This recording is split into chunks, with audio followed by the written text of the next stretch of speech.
Yeah. New York State has made the Second Amendment the second suggestion. It doesn't, we have what's called in New York State, we have the SAFE Act. The SAFE Act in New York State literally made millions of New Yorkers criminals overnight. And not just criminals, violent felons. If you have any gun charge in New York State, it is a violent felony. So what they said was, oh, you know what? If you have a magazine that can fit 11 rounds in it, that now is illegal and evil.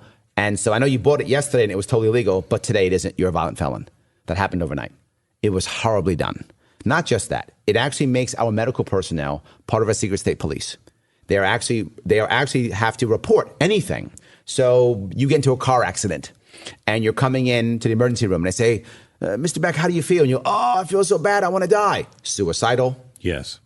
And now they go to your home and take your firearms. Mm-hmm. That happens. That actually happens. That's what we have right now. And the worst part is that affects veterans more than non-veterans because veterans are more apt to have TBI, to have PTSD, and more apt to have firearms.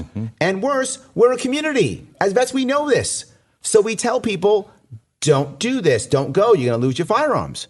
So now what you have is you have one vet going to the other. Here, do me a favor. Hold these. And when a vet goes to you and says, hold these on the vet, what he's actually telling you is, I put one of them in my mouth last night and I didn't pull the trigger.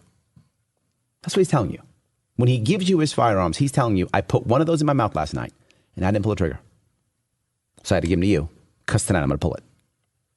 And they won't get help. This is what the SAFE Act does. And here's the worst part of all of these things.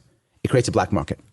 A black market of ammunition, a black market of trading firearms back and forth without anyone knowing because they're all afraid to report. And so what does that do? That makes law enforcement's job even harder.